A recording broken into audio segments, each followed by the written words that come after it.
এই প্রচণ্ড গরমে মাত্র 3টি ইনগ্রেডিয়েন্টস দিয়ে এখনই বানিয়ে ফেলুন স্টাফড ম্যাঙ্গো কুলফি, যেটা খেতে অসম্ভব মজা এবং ছোট থেকে বড় সবারই খুব প্রিয়। চলেন ভিডিওটি দেখে আসি। হাই এভরিওয়ান, আসসালামু আলাইকুম। I am from Sania's kitchen world. প্রথমেই দুটো আমকে আমি পানি দিয়ে ওয়াশ করে নিয়েছি এবং আমের মাথার সাইডটুক কেটে নিয়েছি। নাইফ কিংবা স্পুনের সাহায্যে আমের আঠিগুলোকে বের করে নিতে হবে। যদিও এই প্রসেসটা একটু টাফ, বাট বানাতে খুবই ইজি। এই তো আমার দুটো আমের আঠি বের করা হয়ে গেছে। এখন কিছু পিস্তাশিও নাটস কেটে নিব। আপনারা চাইলে বিভিন্ন ধরনের নাটস এখানে ইউজ করতে পারেন। নাটসগুলো অপশনাল, বাট দিলে এই টেস্টটাকে আরও এনহ্যান্স করবে, তাই চেষ্টা করবেন যে কোনো নাটস ব্যবহার করতে। দেন একটি প্যানে 1 কাপের মতো গরুর দুধ নিয়ে নিচ্ছি। দুধটাকে একটু জাল দেওয়ার পর 2 চা চামচ চিনি ইউজ করব। আপনারা আপনাদের পছন্দ মতো চিনি বাড়িয়ে কমিয়ে নিতে পারেন। দেন আরও কিছুক্ষণ জাল দিয়ে আমি একটি বাটিতে কয়েক চামচ দুধ উঠিয়ে নিব। দুধ উঠিয়ে নিয়ে বাটিতে আমি 2 চা চামচ গুঁড়া দুধ ইউজ করব।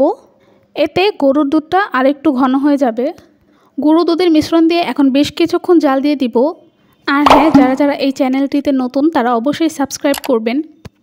এই পর্যায়ে আমি কিছু সর নিয়ে নিচ্ছি। গরম দুধটাকে সরের সাথে মিক্স করে গরুর দুধের সাথে দিয়ে দিব।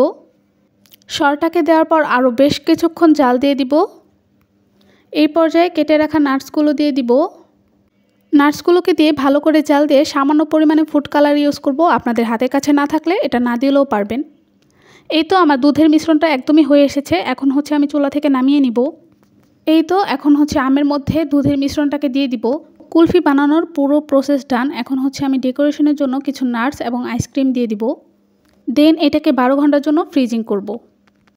12 ঘন্টা পর আমার আমগুলো একদমই হয়ে গেছে। এখন আমি একটা পিলারের সাহায্যে ছিলে নেব। এই পর্যায়ে আপনারা হ্যান্ড গ্লাভস ইউজ করতে পারেন। যেহেতু সারা রাত ফ্রিজে ছিল, সেহেতু আমগুলো খুবই ঠান্ডা। এখন আমি সুন্দর মতো স্লাইস করে নিব। আপনারা আপনাদের পছন্দ মতো স্লাইস করে নিতে পারেন। এই কুলফিটা খেতে খুবই মজা এবং বানাতে খুবই কম ইনগ্রিডিয়েন্টস লাগে, তাই আপনারা সবাই বাসায় একবার হলেও ট্রাই করবেন। আজ এই পর্যন্তই। নতুন নতুন আরও রেসিপি দেখতে চ্যানেলটিকে সাবস্ক্রাইব করবেন। আল্লাহ হাফেজ সবাইকে।